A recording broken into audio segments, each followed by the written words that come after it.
Hello everyone, I am doctor Kanishka Kaushik. Welcome you all on Topper Stop. So हमारा EPFO का revision series चल रहा है जिसमें हम नेक्स्ट पार्ट लेके आए हैं। आज सुबह ही हमने इंग्लिश और साइंस को डिस्कस किया। आज इस वीडियो में हम अकाउंटिंग प्रिंसिपल और हिस्ट्री दोनों को कवर करेंगे और हमारी कोशिश है कि फैब एंड तक हमारा जो सिलेबस है, मतलब हमारी जो फर्स्ट रिवीजन है वो कंप्लीट हो जाए एंड देन आगे जो है हम रिवीजन को उसी तरीके से कंटिन्यू कर सके। तो आज हम अकाउंटिंग कन्वेंशंस, कॉन्सेप्ट्स और प्रिंसिपल्स के बारे में पढ़ेंगे। बेसिकली सबसे पहले आज हम शुरुआत करेंगे फंडामेंटल अकाउंटिंग अजम्पशन से, कि जब फंडामेंटल अकाउंटिंग होती है तो वहाँ पे हम कौन कौन सी अजम्पशंस लेके चलते हैं अकाउंटिंग प्रिंसिपल्स के लिए। तो सबसे पहले यहाँ पे आता है going concern, second is consistency and third is accrual. इसको हम आगे अभी डिटेल में देखेंगे। तो देखिए, जो गोइंग कंसर्न अजम्पशन होती है उसमें बेसिकली ये अज्यूम किया जाता है, मतलब ये माना जाता है कि जो बिजनेस है वो आगे चलता ही रहेगा, मतलब एग्जिस्टेंस में रहेगा। ऐसा नहीं मान के चलते कि आज हम इस बिज़नेस में इन्वेस्ट कर रहे हैं या फिर शेयर्स ले रहे हैं इसके, तो 2 महीने बाद वो बंद हो जाएगा। हम ये मान के चलते हैं कि ये आगे तक चलता रहेगा, तो हमारी जो इन्वेस्टमेंट है वो इसमें सही है। ये एक अजम्पशन है, मतलब मान के चलते हैं, ये कोई रियलिटी है ये यहाँ पे मेंशन नहीं होता है। तो जब तक वो जो बिज़नेस होता है वो क्लोज डाउन नहीं हो जाता तब तक गोइंग कंसर्न का जो अजम्पशन है वो चलता रहता है, unless the contrary is proven true, unless कि वो बिज़नेस बंद ही हो जाए। ठीक है, नेक्स्ट आता है यहाँ पे कंसिस्टेंसी। कंसिस्टेंसी में बेसिकली एक जो अकाउंटेंट होता है उसका ये मोरल प्रिंसिपल होता है कि वो जो भी अकाउंटिंग प्रैक्टिसेस है उनको कंसिस्टेंटली, मतलब लगातार जो है वो फॉलो करता रहे, बीच में उसका जो ईमान है वो डगमगाए ना और वो अकाउंटिंग प्रिंसिपल से शिफ्ट ना हो। मतलब कि जो भी अकाउंटिंग प्रैक्टिसेस होती हैं उन सबको वो कंसिस्टेंटली फॉलो करता है, तो उसको हम कंसिस्टेंसी कहते हैं। ये एक अजम्पशन है कि वो करेगा ही करेगा। ठीक है, और लास्ट यहाँ पे आता है एक्रूअल। तो कल हमने देखा था कि कॉस्ट और एक्रूअल बेसिस देखे थे हमने अकाउंटिंग के। तो यहाँ पे जो एक्रूअल है वो एक तरीके का अजम्पशन भी है। एक्रूअल में हमने क्या पढ़ा था कि जैसे ही हम कोई प्रोडक्ट को बेचते हैं तो उसी की तभी की तभी हमें जो मिलती है, उसकी कीमत मिलती है वो होती है कॉस्ट में। ठीक है, बट वहीं पे एक्रूअल में क्या होता है कि जो रेवेन्यूज़ या फिर जो कॉस्ट मिलती है वो तभी की तभी नहीं मिलती है, उससे पहले ही हम बुक कीपिंग में उस ट्रांजैक्शन को जो है वो रिकॉर्ड कर लेते हैं। ये वेटिंग करते हैं कि कैश जो है वो कब तक रिसीव होगा या पे होगा। तो ये जो होती है आपकी एक्रूअल अजम्पशन हो जाती है। उसके बाद बहुत इंपॉर्टेंट टॉपिक है ये अकाउंटिंग कन्वेंशंस का। डायरेक्टली आपसे कुछ भी पूछा जा सकता है। ये 8 से 10 कन्वेंशन है इसमें, तो हम इसको शुरू करते हैं। ठीक है, आज हम इसी को करेंगे। थोड़ा सिलेबस आज मैं इसलिए रख रही हूँ क्योंकि ये वाले जो कंसेप्ट्स हैं, कन्वेंशंस हैं, ये आपको अच्छे से रिवाइज करनी है, और अगर इसके बाद मैं दोबारा कुछ और ऐड ऑन कर दूंगी तो आप इसको भूल जाएंगे, वो वाली चीज़ आपके ऊपर डोमिनेंट हो जाएगी। तो पहले आप इसको रिवाइज करेंगे ताकि कल जो हम समझेंगे वो इसे रिलेट करके समझ सके। ठीक है, सबसे पहले मेन अकाउंटिंग कंसेप्ट या फिर जो कन्वेंशंस होती है उसमें बिजनेस एंटिटी कंसेप्ट होता है। यहाँ पे बेसिकली देखिए, पहले मैं एक डायग्राम के थ्रू आपको इस चीज़ को समझाती हूँ। ये जो है ये आप हैं, ये ओनर है आप बिज़नेस के। ठीक है, और ये है आपका बिज़नेस। अब यहाँ पे आप जो है क्या करते हैं, अपना मोबाइल रिचार्ज भी कराते हैं, आप खाते पीते भी हैं, आप थोड़ा सा फन टाइम भी इंजॉय करते हैं, मतलब मूवी वगैरह के लिए भी जाते हैं। तो ये तो हो गई आपकी एक ट्रांजैक्शन, ठीक है, जो आपने पैसे कमाए उससे। ठीक है, और दूसरी ट्रांजैक्शन हो गई जो आपने अपने बिजनेस के ऊपर लगाई, जो कि बिजनेस कैश है। ठीक है, तो यहाँ पे ये बात कही गई है बिजनेस एंटिटी कंसेप्ट के ऊपर कि एक जो ओनर होता है, मतलब कि एक एंटरप्रेन्योर है, मान लीजिए उसने एक बिजनेस को स्टार्ट किया। ठीक है, तो यहाँ पे वो अपने बिजनेस को एक सेपरेट एंटिटी, मतलब एक अलग चीज़ की तरीके से देखेगा। वो अपने जो रेगुलर ट्रांजैक्शंस होते हैं, डेली के जो खर्चे होते हैं, उसमें उसको इन्वॉल्व नहीं करेगा। जो उसके बिजनेस ट्रांजैक्शंस होते हैं वो अलग होंगे, उसको अलग रिकॉर्ड करने होंगे। किससे? अपने जो पर्सनल ट्रांजैक्शन होते हैं उनसे सेपरेट रख के उनको बिजनेस ट्रांजैक्शन रिकॉर्ड करना है। तो यहाँ पे बिजनेस जो होगा आपका, जो बिजनेस होगा वो आपकी एक एंटिटी होगी, मतलब एक सेपरेट चीज़ होगी, और जो ओनर के खुद के ट्रांजैक्शन है वो दूसरी एंटिटी होगी। मतलब इन दोनों को सेपरेट रखना है, मिक्सअप नहीं करना है। ठीक है, ये हो जाता है आपका बिजनेस एंटिटी का कंसेप्ट। नेक्स्ट आता है अकाउंटिंग पीरियड कंसेप्ट। अब आप ये देखिए कि आज आपने पढ़ाई शुरू करी, 1 महीने बाद तक जो है हमारा फरवरी तक टारगेट है। तो आप ये देखेंगे कि 1 महीने में आपका कितना सिलेबस कवर हुआ। तो ये जो सिलेबस आपने कवर किया और आप मान लीजिए कॉपी में लिखते रहे उसको कि मैंने इतना कवर कर लिया, इतना कर लिया, तो वो क्या हो गया, आपका अकाउंटिंग पीरियड कंसेप्ट हो गया कि एक स्पेसिफिक टाइम में आपने क्या प्रॉफिट लिया, क्या लॉस किया, वो आपका अकाउंटिंग पीरियड कंसेप्ट में आ जाएगा। तो यहाँ पे फाइनेंशियल स्टेटमेंट जो कि एक स्पेसिफिक टाइम पीरियड के लिए प्रिपेयर की जाती है, रिकॉर्ड की जाती है, उसको हम अकाउंटिंग पीरियड कंसेप्ट कहते हैं। जो ये पीरियड होता है ये 1 अप्रैल से लेकर 31 मार्च तक जनरली रहता है। और यहाँ पे जो मेन पर्पस होता है इसका वो ये होता है कि फाइनेंशियल परफॉर्मेंस जो हुई है एक पर्टिकुलर टाइम पीरियड में वो कैसी हुई है, अच्छी हुई है या बुरी हुई है। तो आई होप आपको ये वाली चीज़ समझ आ गई होगी। फिर बात आती है फुल डिस्क्लोजर प्रिंसिपल के बारे में। अब मैं अपना एग्जांपल यहाँ पे आपको देती हूँ पहले, ठीक है। अब जो है आपको क्या मिल जाता है, वीडियो मिल जाती है। मैं आपको कहती हूँ आप चैनल को सब्सक्राइब कीजिए, ठीक है, वीडियो को शेयर कीजिए, लाइक कीजिए, ये चीज़ें मैं आपको बोल देती हूँ। तो आपको बस यही दिखाई देता है कि हाँ मैम जो है मैम ने वीडियो डाल दी, पर उसके साथ मैं सुबह उठ के वीडियो को बनाना शुरू करती हूँ, मैं स्टडी कंटेंट ढूंढती हूँ, फिर उसका मैं फ़िल्टर आउट करती हूँ पॉइंट्स को, उसको अरेंज करती हूँ, आपके लिए वीडियो बनाती हूँ। मेरा मोटिव क्या है कि आपका जो एग्ज़ाम है वो क्लियर हो जाए, और उसी के साथ जो है मैं किस तरीके से अपना टाइम मैनेजमेंट कर रही हूँ, क्या मैं इसके ऊपर एक्सपेंसेस अपने लगा रही हूँ। तो आपको क्या दिखा कि बस वीडियो आपके सामने आ रही है, ठीक है, वो हो गया एक बिजनेस प्रोडक्ट आपके लिए। बट जो मेरे पीछे सारा लगा, मेहनत लगी, जो भी उसके पैसे लगे या जो सब कुछ लगा, तो वो सब जो हो गया वो क्या हो गया, मेरा फुल डिस्क्लोजर हो गया। मतलब कि जब आप मेरे को आके उस चीज़ को देख रहे हैं, तो ये क्या हो जाता है, जब किसी बिजनेस को चलाने के लिए हम खाली प्रोडक्ट को नहीं देखते हैं, उसके प्रॉफिट को नहीं देखते हैं, उसकी मनी को नहीं देखते हैं, उसके पीछे क्या क्या नॉन मॉनेटरी ट्रांजैक्शंस हुए हैं, कि पैसे की ही नहीं और कौन सी ट्रांजैक्शंस होती हैं, यहाँ पे मोटिव क्या है उस बिज़नेस को चलाने का, वहीं पे जो है किस तरीके के मर्जर्स हुए हैं। मतलब मान लीजिए कोई कंपनीज है वो मर्ज हो गई है, कोई जो प्रोजेक्ट्स है वो मर्ज हो गए हैं, कि एक्विजिशन हो गया है किसी का, डिसइन्वेस्टमेंट हो गया है, या फिर जो एसेट्स और लायबिलिटीज़ है वो उसके पीछे क्या है, क्या क्या रिलेटेड पार्टी डिस्क्लोजर है, जो पार्टी आपके साथ मिलकर इस बिज़नेस में काम कर रही है उनका क्या डिस्क्लोजर है, ऑडिटर्स का डिस्क्लोजर हो गया, अकाउंटिंग स्टैंडर्ड्स कौन से फॉलो हो रहे हैं यहाँ पे, और लास्ट हो गया मैटेरियलिटी, मतलब कि जो कि हम हमारे लिए मेन पर्पस है। यहाँ पे मेन पर्पस क्या हो गया, जो कि वीडियो आपको मिल रही है, ठीक है। तो ये क्या हो गया, फुल डिस्क्लोजर आपका प्रिंसिपल हो गया। ये चीज़ आपको समझ आ गई। नेक्स्ट देखते हैं मैटेरियलिटी के लिए। यहाँ पे फुल डिस्क्लोजर प्रिंसिपल में हमने क्या डिस्कस किया कि भाई 10 चीज़ें हैं, 10 की 10 चीज़ें आपको पता चल गई कि मैम जो वीडियो बनाती है उसके पीछे ये 10 चीज़ें होती हैं, ठीक है। अब आपने ये कहा कि हमें इस चीज़ से नहीं लेना देना कि भाई कैसे बनता है, क्या बनता है, हमें ये बताओ कि ये जो वीडियो आप ला रहे हैं ये कंटेंट कहाँ से है, या फिर ये वीडियो कब आएगी, ठीक है। तो यहाँ पे कन्वेंशन ऑफ मैटेरियलिटी का क्या मतलब होता है कि फुल डिस्क्लोजर प्रिंसिपल जो है उसको फॉलो नहीं करना है, अंडरस्टैंडेबल नहीं है, वो हमें कंप्लीट इन्फॉर्मेशन नहीं चाहिए, हमें बस जो है वो मेन इवेंट्स, मेन आइटम्स चाहिए जो कि सिग्निफिकेंट इकोनॉमिक इफेक्ट देते हो। इनसिग्निफिकेंट इकोनॉमिक इफेक्ट आपको यहाँ पे नहीं देखने हैं। तो जो यूजर्स के लिए रिलीवेंट है, मतलब आपका स्टडी कंटेंट, जो वीडियो आपके लिए रिलीवेंट है, आप बस उसकी इन्फॉर्मेशन चाहते हैं, तो वो कन्वेंशन ऑफ मैटेरियलिटी आपका हो जाएगा, ठीक है।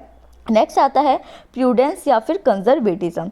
प्रूडेंस और कंजर्वेटिज्म का क्या मतलब है कि यहाँ पे बेसिकली आपको कोई भी अपना जो प्रॉफिट है वो ओवर स्टेट नहीं करना है। जैसे कि अगर मान लीजिए मैं अभी वीडियो डाल रही हूँ, मेरे को पता है कि मेरे 500 व्यूज़ आ रहे हैं, ठीक है, उस वीडियो के ऊपर, और मैं जाके जो है किसी को बोलूँ नहीं मेरे तो लाखों में आते हैं व्यूज़, तो वो क्या हुआ कि मैंने अपनी किसी चीज़ को बहुत ज़्यादा बढ़ा चढ़ा के बता दिया। तो उससे क्या लगेगा कि दूसरा पर्सन सोचेगा यार ये तो बहुत अच्छा चैनल चल रहा होता है, इसका बहुत ग्रो करता है, तो ये वाली चीज़ जो होगी उससे वो पर्सन फ़ायदा उठाने की कोशिश करेगा। यही चीज़ यहाँ पे सेम होती है। जब आप कोई बिजनेस रन करते हैं और आप वहाँ पे अपना जो प्रॉफिट होता है वो बढ़ा चढ़ा के वहाँ बताएंगे, तो उससे जो ट्रेडर होगा उसको ये लगेगा कि यार इसकी इनकम तो बहुत ज़्यादा है, ये मेरे को तो बहुत कम दे रहा है, तो उससे क्या होगा, आपको ही नुकसान होगा, वो आपसे और ज़्यादा एक्सपेक्ट करने लग जाएगा पैसे, और उससे फिर आपका लॉस हो जाएगा। तो इस वजह से जो अकाउंटिंग कन्वेंशंस होती है उसमें प्रूडेंस या फिर कंजर्वेटिज्म, मतलब आपको बढ़ा चढ़ा के कुछ नहीं बताना, आपको अपना नॉर्मल जो रियलिटी होती है वो किसी भी पर्सन को या ट्रेडर को बतानी होती है, ठीक है। तो prevent to be overstated हो जाता है, trader may believe that his income is more than it really is, और फिर जो है वो बहुत सारा पैसा जो है वो विड्रॉ कर लेता है बिजनेस से, जिसकी वजह से बिजनेस के अंदर जो कैपिटल इंजेक्ट होना है, मतलब जो पैसा इंजेक्ट होना होता है वो डिक्रीज हो जाता है और बिजनेस में लॉस होना शुरू हो जाता है, ठीक है। नेक्स्ट आता है डेफिनेशन ऑफ कॉस्ट प्रिंसिपल। यहाँ पे जो बेसिक चीज़ है वो ये है कि जो भी एसेट्स का अमाउंट, कैश अमाउंट जो है वो उसी टाइम पे है जब एसेट को रिक्वायर किया गया। यहाँ पे मतलब आप ये समझिए कि आपने आज जो है वो एक प्रोडक्ट खरीदा, ठीक है, उस एसेट का जो अमाउंट था वो कितना था, 10 रुपये था। अब क्या हुआ कि 1 महीने बाद इस एसेट का जो अमाउंट है वो 15 रुपये भी हो सकता है इन्फ्लेशन की वजह से, और डिफ्लेशन की वजह से 8 रुपये भी हो सकता है। तो डेफिनेशन ऑफ कॉस्ट प्रिंसिपल में क्या होता है कि बेसिकली जो आपने एसेट उस टाइम पे खरीदा है कैश अमाउंट पे, उसी को रिकॉर्ड किया जाएगा। बाद में इन्फ्लेशन हो रही है या फिर कुछ और हो रहा है, उन चीज़ों को नहीं मायने में लिया जाएगा, ठीक है। कॉस्ट प्रिंसिपल जो है उसको हम हिस्टोरिकल कॉस्ट प्रिंसिपल के नाम से भी जानते हैं। यहाँ पे बेसिकली जो अमाउंट रिकॉर्ड किया जाता है वो इंक्रीज़ नहीं होता है इन्फ्लेशन के साथ या फिर जो मार्केट में कोई इम्प्रूवमेंट आ रही होती है। सिर्फ एक एक्सेप्शन यहाँ पे ये है कि मान लीजिए कि जो मार्केट वैल्यू है उसमें कोई चेंज आता है किसी शॉर्ट टर्म इन्वेस्टमेंट की वजह से जो कैपिटल स्टॉक के अंदर होगी, तो उससे क्या होता है जो शेयर ऑफ स्टॉक्स है अगर वो एक्टिवली ट्रेड हो रहे हैं मेजर स्टॉक एक्सचेंज पे, तो उस पर कोई आज अभी जो है, अब हम मैचिंग कंसेप्ट को देखते हैं। तो मैचिंग कंसेप्ट जो है उसमें बेसिकली ये कहा गया है कि जो रेवेन्यू और एक्सपेंसेस होते हैं रेवेन्यूज़ को अर्न करने के लिए, वो सेम अकाउंटिंग पीरियड के होने चाहिए। मतलब कि जो रेवेन्यू हमने लिया या फिर जो एक्सपेंसेस हमने खर्च करे वो एक स्पेसिफिक अकाउंटिंग पीरियड के होने चाहिए, जिसमें कि रेवेन्यू जो है वो रियलाइज्ड होता है। किस तरीके से नेक्स्ट स्टेप से उस रेवेन्यू को हम एलोकेट करते हैं डिफरेंट जो अकाउंटिंग पीरियड आता है उसके लिए। तो मतलब जो पैसा हमारे पास आया, पहले हमने उसको रियलाइज करा, देखा, जज किया कि कितना हमारे पास आया है, वो उसी स्पेसिफिक अकाउंटिंग पीरियड का होना चाहिए, और फिर हम उसको एलोकेट कर देते हैं नेक्स्ट अकाउंटिंग पीरियड के लिए। तो यहाँ पे जो मैचिंग कंसेप्ट होता है वो बेसिकली जितना भी रेवेन्यू अर्न हुआ है एक अकाउंटिंग ईयर के अंदर, चाहे वो उस साल में रिसीव हुआ है या नहीं हुआ है, जो कॉस्ट इनकर हुई है वो उस साल में पे हुई है या नहीं हुई है, पर फिर भी जो है उस साल में जो आपका प्रॉफिट और लॉस हुआ है वो उसमें मेज़र की जाएगी। इसको अब मैं आपको इस वाली स्लाइड से बताऊंगी, ठीक है। तो मैचिंग कंसेप्ट का आप एग्जांपल सिंपल सा समझिए कि एक फोर्ड जो है कार का डीलर था, ठीक है। उसने जो है अपना जो कार थी एक कस्टमर को बेची, कौन से साल में, जनवरी 2018 में, ठीक है, बेच दी। मतलब उसने जो खरीदी हुई थी अपनी कार वो उसने किसी दूसरे को बेच दी, और उसने उस कार को खरीदा था दिसंबर 2007 में। तो कितने महीने का, 1 महीने का फ़र्क हो गया। तो यहाँ पे उसके पास्ट एक्सपेंसेस क्या लगे थे कि जो उसने 2007 में खरीदी थी तो उसकी परचेस कॉस्ट की उसने कितने पैसे में वो खरीदी वहाँ से। फिर प्रेजेंट एक्सपेंस क्या है कि उसने जब वो बेची तो वो होता है ना कि कमीशन लेता है जो बीच में वो बिकवाता है गाड़ी को, तो उसने वो कमीशन भी दिया वहाँ पे 2000 कब में, 8 में। और फ्यूचर एक्सपेंस क्या होगा कि जिसको उसने वो गाड़ी को बेचा अब वो उसको रिपेयर कराएगा, क्योंकि कोई ना कोई कमी आई कार में तभी उसने बेचा, तो वो क्या हो गया, आपका फ्यूचर एक्सपेंस हो गया। तो ये पूरा क्या होगा, एक अकाउंटिंग पीरियड का हो गया कि कितना रेवेन्यू आपके पास आया और फिर कितना आपने उसको एक्सपेंस में लगा दिया। नेक्स्ट आता है ड्यूअल एस्पेक्ट कंसेप्ट। इसमें बेसिकली क्या होता है, डबल एंट्री सिस्टम जो है उसे फॉलो किया जाता है। बुक कीपिंग का ये डबल एंट्री सिस्टम है, ये इंपॉर्टेंट है, ठीक है। उसमें क्या बेसिकली होता है कि जब कोई भी ट्रांजैक्शंस होती है उसको 2 सेपरेट अकाउंट्स में रिकॉर्ड किया जाता है। क्यों किया जाता है, क्योंकि यहाँ पे एक बात कही गई है कि अगर कोई डेबिट होगा किसी अमाउंट का तो आपके पास क्रेडिट भी आएगा। मतलब अगर आप किसी को पैसे पे करेंगे, मान लीजिए कि आप जो वर्कर्स हैं उनको ही पैसे पे कर रहे हैं, तो वो वर्कर्स क्या कर रहे हैं, आपके लिए काम कर रहे हैं, ठीक है। तो वो जो काम होगा उससे वो आपका प्रोडक्ट बिकेगा मार्केट में और आपके पास क्या होगा, पैसा दोबारा आ जाएगा, मतलब क्रेडिट दोबारा आ जाएगा। तो यहाँ पे बेसिकली क्या होती है, अकाउंटिंग इक्वेशन जो होती है वो हमेशा ये बात कही जाती है कि हर डेबिट का जो होता है एक इक्विवेलेंट क्रेडिट होता है। मतलब अगर आप पैसे लगाते हैं तो आपको क्रेडिट भी मिलेगा। इस वजह से जो रिकॉर्डिंग होती है वो हमेशा 2 सेपरेट अकाउंट्स में होती है ड्यूअल एस्पेक्ट कंसेप्ट के अकॉर्डिंग। तो यहाँ पे एसेट्स का क्या फॉर्मूला दिया हुआ है, debt is liabilities plus capital is asset, ठीक है। नेक्स्ट आते हैं रेवेन्यू रिकॉग्निशन प्रिंसिपल के ऊपर। तो यहाँ पे कहा गया है कि रेवेन्यू जो है वो किसी कंपनी के पास आता है तो वो उसको रिकॉग्नाइज कैसे करता है, उनको कैसे पता चलता है कि हमें कितना रेवेन्यू गेन हुआ है। तो रेवेन्यू रिकॉग्निशन प्रिंसिपल जो होता है वो बेसिकली रिकॉग्नाइज करता है जब रेवेन्यू अर्न होता है, मतलब उस कंपनी की जो है वो कमाई हो रही है, और वहीं पर जब वो रेवेन्यू रियलाइज होता है या रियलाइजेबल होता है। तो रियलाइज का यहाँ पे क्या मतलब है उसको समझते हैं। तो रेवेन्यू जब अर्न होता है अर्निंग प्रोसेस से वो सब्सटेंशियली कंप्लीट होता है, हमें एकदम से इन्फॉर्मेशन मिल जाती है कि हाँ ये जो है हमें इतना रेवेन्यू आया है। बट रेवेन्यू रियलाइज का क्या मतलब है कि जब कोई भी गुड और जो सर्विसेज है उसको हम कैश के साथ एक्सचेंज करते हैं या फिर क्लेम टू कैश, वो कहता है कि मैं अभी लेके जा रहा हूँ, कल मैं आपको पैसे दे दूंगा, तो वो क्या है, आपको पता चल गया कि हाँ भाई ये जो प्रोडक्ट मैंने बेचा है या फिर मैं बेचूंगा तो उसका पैसा मेरे पास आएगा, तो आपने क्या कर रहा है, रेवेन्यू को रियलाइज्ड कर लिया है। और अर्निंग क्या, जब वो आपके हाथ में आ गया, तो ये जो है डिफरेंस होता है रेवेन्यू रियलाइज्ड और रेवेन्यू अर्न के अंदर। ठीक है, रेवेन्यू जो है वो तब भी रियलाइज होता है जब जो एसेट है रिसीव हुआ है वो कन्वर्ट हो जाता है अमाउंट ऑफ कैश के अंदर। तो यही वही चीज़ हो गई कि आपने जो है एसेट उसको दे दिया पर्सन को, उसने 2 दिन बाद आपको पेमेंट कर दी, तो वो क्या हो गया, एसेट किस में बदल गया, कैश में बदल गया, तो वो रेवेन्यू रियलाइज्ड हो जाएगा। ठीक है, नेक्स्ट आता है ऑब्जेक्टिविटी प्रिंसिपल के बारे में, लास्ट है ये इसमें। तो ऑब्जेक्टिविटी प्रिंसिपल के अंदर ये कहा गया है बेसिकली कि जो भी फाइनेंशियल स्टेटमेंट रिकॉर्ड की जाती है उसका जो नेचर होना चाहिए वो ऑब्जेक्टिव होना चाहिए, मतलब वो अनबाइस्ड होना चाहिए। जो प्रिंसिपल्स हैं हमारे अकाउंटिंग के उन सबको फॉलो करना है। ऐसा नहीं है कि मतलब एक पार्टी जो है उसके साथ आपके फ्रेंडली रिलेशन है, दूसरे के साथ नहीं है, तो आप यहाँ पे अकाउंटिंग जो आपकी रिकॉर्डिंग हो रही है उसमें आप कुछ बाइस कर दें, मतलब कि कुछ फ़र्क कर दे, उसको आप ज़्यादा इंपॉर्टेंस दे दें, दूसरे को ना दे, तो यहाँ पे जो है फाइनेंशियल स्टेटमेंट हमेशा अनबाइस्ड होना चाहिए किसी भी एक्सटर्नल या फिर इंटरनल इन्फ्लुएंस से, ताकि जो फाइनेंशियल स्टेटमेंट बनेगी वो ट्रस्टवर्दी हो और एवोल्यूशन के लिए यूजफुल हो। तो यही ये चीज़ है कि अकाउंटिंग प्रिंसिपल जो होता है वो सभी ट्रांजैक्शंस को देख के और अकाउंटिंग प्रिंसिपल्स को फॉलो करके होना चाहिए। डेट इज़ द ऑब्जेक्टिविटी आपका कंसेप्ट आ जाता है। फिर देखते हैं मनी मेजर कंसेप्ट को। मनी मेजर कंसेप्ट जो होता है उसमें ये कहा गया है, जैसे कि फुल डिस्क्लोज सिस्टम में हमने क्या देखा था कि सब कुछ जो है वो बताया जा रहा है, सब कुछ जो है वो रिकॉर्ड हो रहा है, बट मनी मेजरमेंट कंसेप्शन में क्या होगा कि जो ट्रांजेक्शन मॉनिटरी टर्म्स में एक्सप्रेस होती है हम सिर्फ उसको रिकॉर्ड करेंगे, मतलब जो पैसे का लेन देन हो रहा है सिर्फ उसकी रिकॉर्डिंग हो रही है और किसी चीज़ की नहीं हो रही है। और किसी चीज़ से हमारा क्या मतलब है, मान लीजिए कि मार्केट के अंदर जो है कोई एक न्यू प्रोडक्ट आया, तो आप उस अकाउंटिंग रिकॉर्ड में ये नहीं लिख रहे हैं कि हाँ हमारे कंपटीशन में एक और आ गया है, या फिर जो सीईओ है वो नहीं रहे हैं, या फिर जो वर्कर्स है उनका जो मोराल है वो कम हो गया है। ये सारी जो एक चीज़ें होती हैं अननेसेसरी चीज़ें, मतलब unnecessary in monetary terms, non monetary terms में। ठीक है, तो जो नॉन मोनेटरी चीज़ें होती है उसको हम इंक्लूड नहीं करेंगे, सिर्फ जो पैसे की कमाई है उसको हम यहाँ पे रिकॉर्ड करेंगे। ठीक है, अकाउंटिंग प्रिंसिपल अब तक हमने कवर किया। वीडियो पसंद आई है, न्यू है तो प्लीज़ सब्सक्राइब कीजिए चैनल को, ताकि सोर्सेज हम आपके लिए और ला सके। वीडियो को लाइक कीजिए और शेयर कीजिए ताकि और लोगों को भी फ़ायदा हो सके। अब हम आते हैं हिस्ट्री के ऊपर।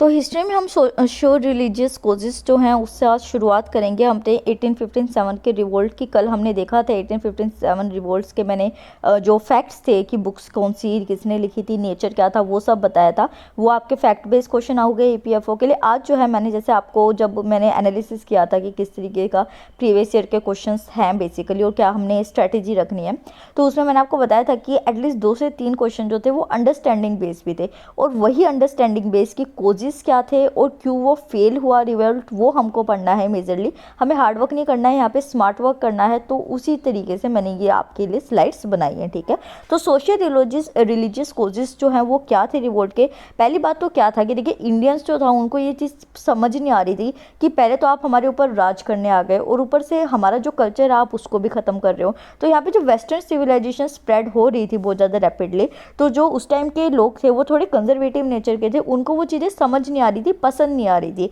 तो इस वजह से सोशल रिलीजियस कोजेस रही 1857 की रिवोल्ट में। वहीं पे जो है 1850 का एक एक्ट था जिसके अंदर चेंज लाया गया, जिसको नाम दिया गया हिंदू लॉ ऑफ इनहेरिटेंस जो था, उसके अंदर जो है मतलब चेंज लाया गया। उसमें क्या कहा गया बेसिकली कि जैसे क्रिश्चियन मिशनरीज हमको पता था कि आ चुकी थी, तो क्रिश्चियन मिशनरी को ये अलाउ कर दिया गया कि अगर कोई हिंदू क्रिश्चियन में बदलता है तो आप बदलो, आपके पास फ्रीडम है। तो यहाँ पे क्या रूल बनाया कि अब जो हिंदूज थे उनको ये डर था कि अगर हम हिंदू नहीं रहेंगे तो हमें जो अपने बाप दादा की जो प्रॉपर्टी मिलनी थी वो नहीं मिलेगी। तो हिंदू लॉ ऑफ इनहेरिटेंस जो था उसके अंदर चेंज लाया गया और ये कहा गया कि अगर कोई हिंदू जो है वो क्रिश्चियनिटी में बदलता है तो उसका जो राइट ऑफ प्रॉपर्टी है वो रहेगा, मतलब कि उसके जो भी बड़े बुजुर्ग हैं उनकी जो भी एंसेस्ट्रल प्रॉपर्टी है वो उनको मिलेगी अगर वो क्रिश्चियनिटी में कन्वर्ट हो जाते हैं। तो इसकी वजह से क्या हुआ कि जो और ज़्यादा भी उनको वो दिए गए, मतलब लालच दिए गए, तो उससे क्या होते थे, हिंदूज़ जो थे वो क्रिश्चियनिटी में बदल जाते थे। ठीक है,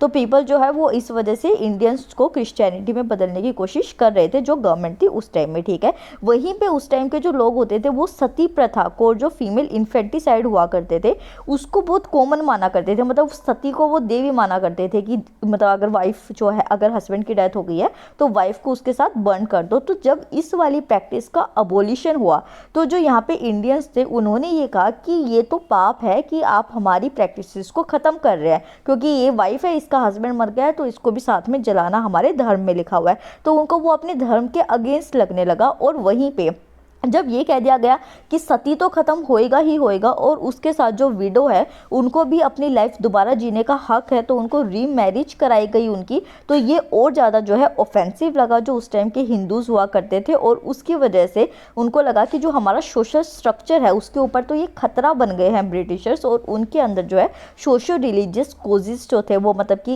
इशूज़ जो थे वो क्रिएट होने शुरू हो गए थे। वहीं पर जैसे हमारे पहले इंडियंस में क्या हुआ करता था, एक कंजर्वेटिव नेचर था एजुकेशन का, कि वो जो गुरु शिक्षा हुआ करती थी वो हुआ करती थी। बट अब जिस तरीके से वेस्टर्न मेथड ऑफ एजुकेशन आया तो उससे जो ऑर्थोडॉक्सी थी हिंदूज़ के लिए और मुस्लिम्स के लिए, जैसे मुस्लिम्स में जो थी मस्जिद के अंदर शिक्षा दी जाया करती थी, हिंदूज़ को जो गुरु हुआ करते थे, पंडित जो हुआ करते थे वो दिया करते थे। तो उनको ये लगा कि यार वेस्टर्न हमें तरीके नहीं चाहिए, हमें जो हमारी स्टडीज़ चलती आ रही है पुरानों की, या फिर जो पुराण की और जो कुरान थी उनकी जो है वो ही चलती रहनी चाहिए। वेस्टर्न मॉडल ऑफ एजुकेशन उनको पसंद नहीं आया था।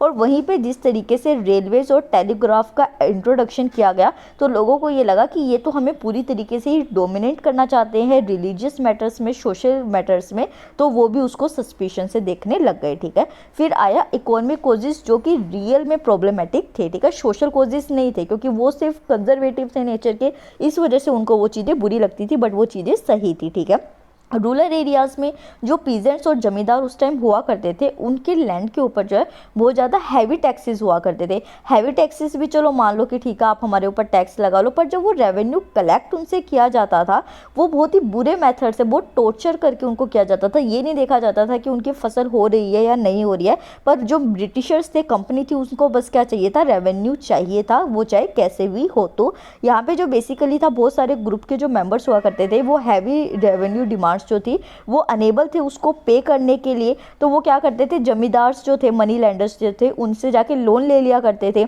कि आप हमें कर्ज दे दो, जैसे ही हमारी फसल आगे उगेगी तो हम आपका कर्ज चुका देंगे। पर उस टाइम क्या हुआ करता था, पढ़ाई ज़्यादा नहीं हुआ करती थी, तो यहाँ पे बेसिकली जो मनी लैंडर्स थे वो भी फार्मर्स को जो थे वो फूल किया करते थे, और उसके चलते क्या होता था कि जो लैंड्स थी वो उनकी लूज़ हो जाया करती थी, और वो बहुत सारे जनरेशन्स तक उस डेप्थ के अंदर, उस कर्जे के अंदर फंस जाया करते थे। यहीं पर ये एक चीज़ देखनी है कि जो आर्मी में मैन थे, मतलब जो सिपोइस थे, वो बेसिकली किसानों के बच्चे थे। जैसे अभी भी हमारी कंट्री में जो किसानों के बच्चे होते हैं वो फौज में जाते हैं, तो यहाँ पे वही चीज़ होती थी कि जो सिपोइज हुआ करते थे वो पीजेंट्री क्लास से ही बिलोंग किया करते थे लार्ज नंबर में, जिनके खुद के जो इमोशनल टाइज थे वो अपने गांव से जुड़े होते थे। जब वो अपने गांव में इस तरीके का टॉर्चर देखते थे तो उनको बहुत बुरा लगता था कि हमारे जो पीजेंट्स हैं उनके साथ ऐसा हो रहा है और हम यहाँ पे कंपनी के अंडर काम कर रहे हैं। तो वो भी एक इकोनॉमिक रीज़न रहता था। वहीं पे जब इंडस्ट्रियल रेवोल्यूशन इंग्लैंड के अंदर आया तो ब्रिटिश मैन्युफैक्चर गुड्स जो था वो इन्फ्लक्स हो गया था कंट्री के अंदर, मतलब कि बहुत यहाँ से जो रॉ मटेरियल था वो ज़्यादा था ब्रिटेन के अंदर, वहाँ से बन के जो कपड़ा होता था या फिर जो गुड्स हुआ करते थे वो यहाँ पे आया करते थे, जो बहुत ही आपको सस्ते रेट पे दिए जाते थे क्योंकि उस पर एक्सपेंडिचर बहुत कम लगता था। तो उसकी वजह से जो यहाँ पे हाथ से काम होती थी, हाथ से बुनाई कताई हुआ करती थी, उसमें मेहनत ज़्यादा लगती थी, वो महंगी होती थी, गरीबी थी ही देश में क्योंकि रेवेन्यू तो सारा बोले जाया करते थे ब्रिटिशर्स। तो उससे क्या हुआ कि जो यहाँ पे टेक्सटाइल इंडस्ट्री थी, इंडिया की हैंडीक्राफ्ट्स इंडस्ट्री थी, उनका बहुत ज़्यादा बुरा हाल हो गया और जो ब्रिटिशर मैन्युफैक्चर गुड्स थे उन्होंने हमारी कंट्री को फ्लड कर दिया।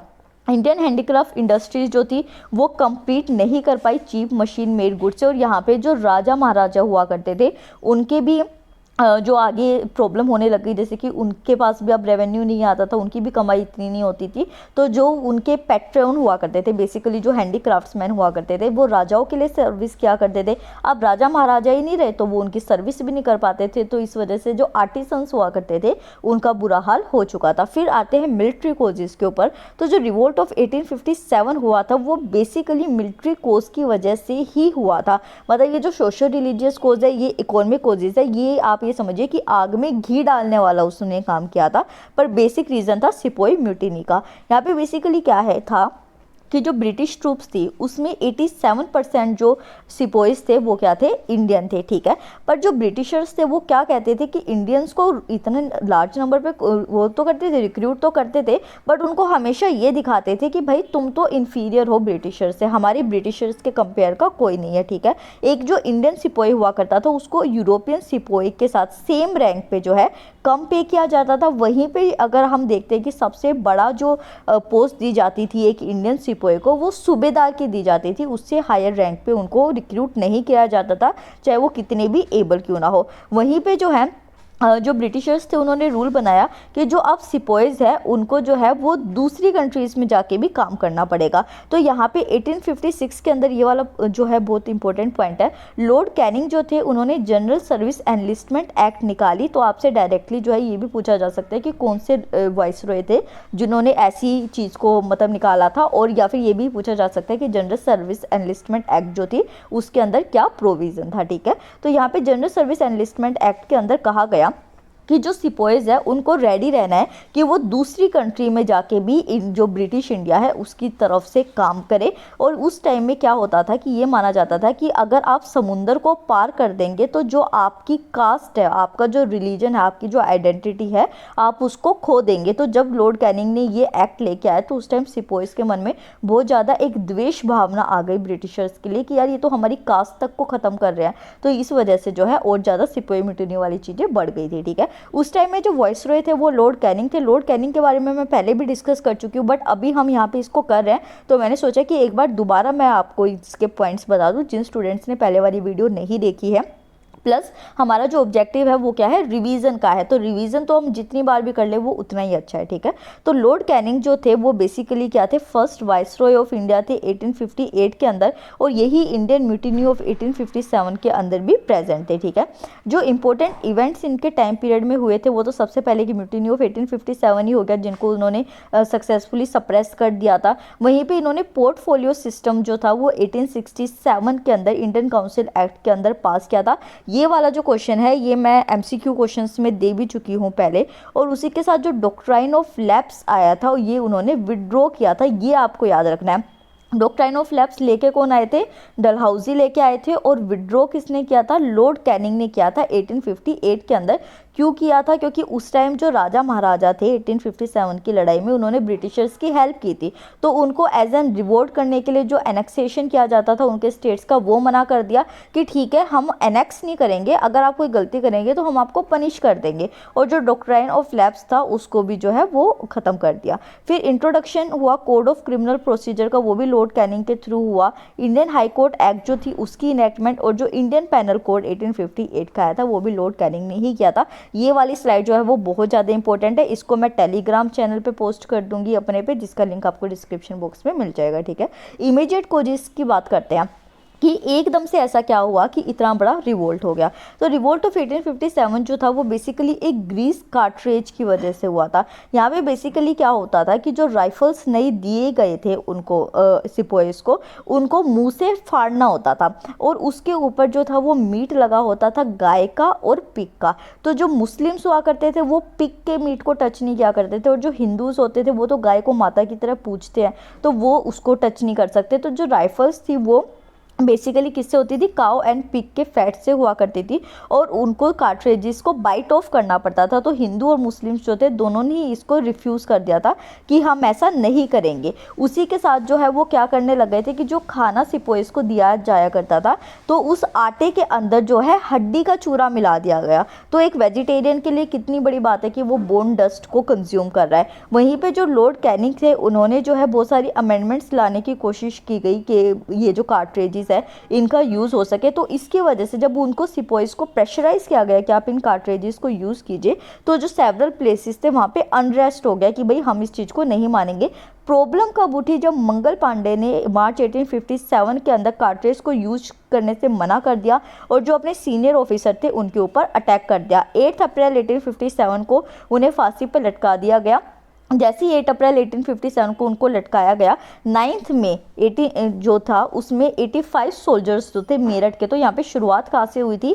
मेरठ से हुई थी। जो 85 सोल्जर्स थे उन्होंने कह दिया कि यार एक तो तुम हमारे साथ गलत कर रहे हो, ऊपर से तुमने मंगल पांडे के साथ भी ऐसा किया। तो उन्होंने कहा कि न्यू राइफल को हम बिल्कुल भी यूज़ नहीं करेंगे। उन्होंने रिफ्यूज़ कर दिया। उन सभी 85 सोल्जर्स को 10 साल के लिए जेल में डाल दिया गया। उसके बाद जो है इशूज़ स्टार्ट हुए। ठीक है, तो ये था मेन कोजेस। अब ये कोजेस मैंने आपको क्यों बताया? क्योंकि जो अंडरस्टैंडिंग बेस्ड क्वेश्चंस आते हैं वो डायरेक्ट स्टेटमेंट पूछते हैं, तो वो आपके लिए इंपॉर्टेंट है। अब आपको याद रखने हैं फैक्ट्स। आपको ये नहीं याद रखना कि मतलब कि पूरा सीरीज़ क्या था, क्योंकि वो बहुत लंबा हो जाएगा और ईपीएफओ के कंसर्न का वो नहीं है। बस आपको याद रखना है कि जो सिपोइस थे वो इकट्ठे होकर दिल्ली गए और उन्होंने बहादुर शाह जफर को एम्परर ऑफ इंडिया घोषित कर दिया और कहा कि हम अब आपकी लीडरशिप के अंदर काम करेंगे। ठीक है, अब आपको जो मेन चीज़ें याद रखनी है वो याद रखनी है कि रिवोल्ट का प्लेस क्या था, इंडियन लीडर कौन से उससे एसोसिएटेड थे और कौन सा ब्रिटिशर ऑफिसर था जिसने एक स्पेसिफिक इंडियन लीडर का जो भी रिवोल्ट हो रहा था उसको सप्रेस किया था। ये आपके एग्जाम के लिए इंपॉर्टेंट है।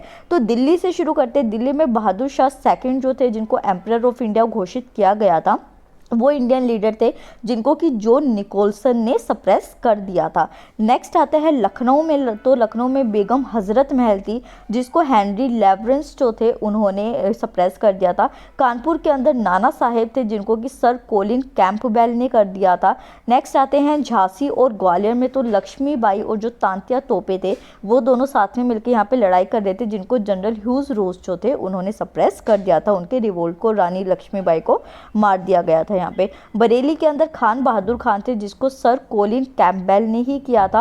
इलाहाबाद और बनारस के अंदर मौलवी लियाकत अली थे जिसको कॉलोनल ओंसल ने किया था। और बिहार के अंदर कुंवर सिंह थे जिनको विलियम टेलर ने किया था। ये दोनों जो स्लाइड्स है मैं ये टेलीग्राम चैनल पे पोस्ट कर दूंगी, लिंक डिस्क्रिप्शन में। ठीक है, अब ये तो हमने देख लिए फैक्ट्स। अब हम देखते हैं कि जो रिवोल्ट था उसको सप्रेस कैसे किया गया था। जो तो रिवोल्ट ऑफ 1857 था वो 1 साल से भी लंबे टाइम तक चला था और ये 1858 का जो मिडल टाइम आ गया था, मतलब साल का जो बीच आ गया था, वहाँ पे जाके सप्रेस हुआ था। जुलाई 8, 1858 को 14 महीने के रिवोल्ट के बाद जो है मेरठ के अंदर जो आउटब्रेक हुआ था, लॉर्ड कैनिंग ने ये प्रोक्लेम किया कि पीस जो है वो अब दोबारा सेटअप हो गया है और प्रोटेस्ट खत्म हो गया है। तो अब रीजन आता है कि रिवोल्ट जो था वो फेल क्यों हुआ था। ये वाला पॉइंट्स आपके लिए इंपॉर्टेंट है, डायरेक्टली आपसे जो रीजन है वो पूछे जा सकते हैं। सबसे पहले तो आपको पता होना चाहिए कि जो अपराइजिंग हुई थी वो बहुत लिमिटेड वे में हुई थी। यहाँ पे बेसिकली मतलब कि पूरे देश में तो रिवोल्ट फैल गया था, पर कुछ ऐसे लार्ज पार्ट थे कंट्री के जो कि अनअफेक्टेड रहे थे। जैसे कि यहाँ पे जो रिवोल्ट जो था वो कहाँ पे मेनली कन्फाइन रहा था, सिंध के अंदर, राजपुताना स्टेट, कश्मीर और जो पंजाब का पार्ट था यहाँ तक ही कन्फाइन रहा, उससे आगे नहीं बढ़ पाया। जो लार्ज प्रिंसली स्टेट्स थे जैसे हैदराबाद हो गया, मैसूर था, त्रवंकोर था, कश्मीर था और जो छोटे छोटे राजपुताना के स्टेट्स थे उन्होंने रेबिलियंस को ज्वाइन नहीं किया, बल्कि वो उस टाइम बैठ के हवन पूजा कर रहे थे ब्रिटिशर्स के लिए कि किसी तरीके से जो ब्रिटिशर्स है वो जीत जाए। तो उन्होंने जो है break in the flow of water का काम किया था कि उन्होंने बीच में रुकावट ही पैदा करी थी। ठीक है, तो ये वाले जो स्टेट्स के नाम आपको याद रखने हैं। वहीं पे जो साउदर्न प्रोविंसेस थे उन्होंने इसके अंदर पार्टिसिपेट ही नहीं किया, मतलब वो बिल्कुल न्यूट्रल रहे, उनको कोई फर्क नहीं पड़ा। यहाँ पे जो बहादुर शाह जफर को एक लीडर की तरीके से चुना गया था वो बहुत ही रॉन्ग चॉइस थी उस टाइम, क्योंकि वो बहुत बूढ़े हो चुके थे और वो इतने वीक थे स्टार्टिंग से ही, उनके पास कोई पावर नहीं थी, उनको नहीं आता था कुछ भी उस टाइम करना। तो यहाँ पे इफेक्टिव लीडरशिप नहीं थी उनके पास। ऑल्दो जो नाना साहब थे, तांत्या तोपे थे, रानी लक्ष्मीबाई थी, वो ब्रेव लीडर्स थे, बट एक इफेक्टिव लीडरशिप जो है वो मूवमेंट को पूरी तरीके से, मतलब एक लीडर की जो ज़रूरत थी वो पूरी नहीं हो पाई थी। जो इन लोगों के पास रिसोर्सेज थे वो भी लिमिटेड थे, मतलब कि आप ये देखिए कि उनके पास ना तो इतने लोग थे, क्योंकि लोग अपने देश के ही लोग अपनों के खिलाफ खड़े थे उस टाइम में, और ना ही उनके पास इतने पैसे थे। वहीं पे जो इंग्लिश थे उनके पास अच्छे खासी सोल्जर्स भी थे, पैसे भी थे, आर्म्स भी थे, और जो हमारे सिपोइस थे उनके पास जो भी दिए गए थे, उनको हथियार दिए गए थे वो पुराने ज़माने के थे और इनके पास मॉडर्न टेक्नोलॉजीज थी ब्रिटिशर्स के पास। तो एक ये रीज़न रहा। ठीक है, वहीं पर जो मिडिल क्लास थी उसका पार्टिसिपेशन नहीं रहा था। था। क्यों नहीं रहा था? Reason is social religious reform. वहाँ पे जब सती प्रथा को ख़त्म किया गया, इन्फेंटिसाइड को ख़त्म किया गया, विडो रीमैरिज, एजुकेशन को लाया गया, तो जो मिडिल एजुकेटेड क्लास थी उन्होंने ये कहा कि ये जो सिपोइज हैं, ये जो लड़ रहे हैं, ये तो भाई रूढ़िवादी लोग हैं, कंजर्वेटिव है, ये तो हमारे देश को आगे बढ़ने देना ही नहीं चाहते, ये इस वजह से लड़ रहे हैं। तो यहाँ पे जो रिच मर्चेंट्स थे, एजुकेटेड मिडिल क्लास थे, ट्रेडर्स थे, जमींदार ऑफ बंगाल थे, उन्होंने ब्रिटिशर्स को हेल्प किया और रिवोल्ट को सप्रेस करने में। जहाँ पे उन्होंने एक अच्छा काम भी किया कि उन्होंने सोशल रिलीजियस रिफॉर्म्स लेके आए, वहीं पे उन्होंने यहाँ पे साथ ना देके जो इश्यूज थे उसको ज़्यादा बढ़ाया। तो 1857 का जो रिवोल्ट है वो यहाँ पे ख़त्म होता है। जो इंपॉर्टेंट चीज़ें वो मैं टेलीग्राम चैनल पे पोस्ट कर दूँगी, आप वहाँ से उसको रिवाइज कर लीजिएगा। आई होप आपको ये वीडियो पसंद आई होगी, तो सब्सक्राइब कीजिए चैनल को, लाइक कीजिए। Thank you so much.